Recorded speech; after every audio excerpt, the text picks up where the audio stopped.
Pamba ചാലക്കയത്ത് KSRTC ബസ്സുകൾ കൂട്ടിയിടിച്ച് 15 പേർക്ക് പരിക്ക്. ശബരിമല തീർത്ഥാടകരുമായി പോയ ബസ്സുകളാണ് അപകടത്തിൽപ്പെട്ടത്. ആരുടെയും പരിക്ക് ഗുരുതരമല്ല.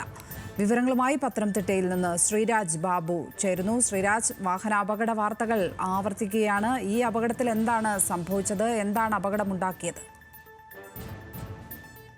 ലക്ഷ്മി, ഇന്ന് പുലർച്ചെ 2 മണിയോടുകൂടിയായിരുന്നു അപകടം സംഭവിച്ചത്. ശബരിമല തീർത്ഥാടകരുമായി പോയ 2 KSRTC ബസ്സുകൾ തമ്മിൽ കൂട്ടിയിടിക്കുകയായിരുന്നു. എന്തായാലും അപകടത്തിൽ ആർക്കും ഗുരുതരമായ പരിക്കുകൾ ഏറ്റിട്ടില്ല. അല്പം സാരമായ പരിക്കുള്ളത് ഇരു ബസ്സുകളുടെയും ഡ്രൈവർമാർക്ക് മാത്രമാണ്.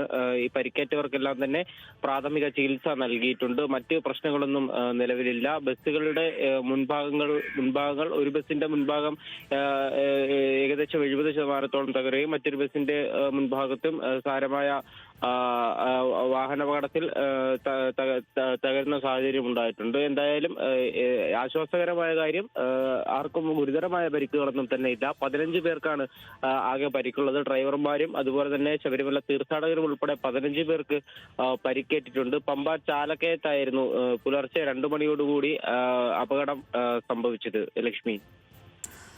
ശ്രീരാജ് ബാബു പത്തനംതിട്ടയിൽ നിന്നും വിവരങ്ങൾ നൽകിയത്.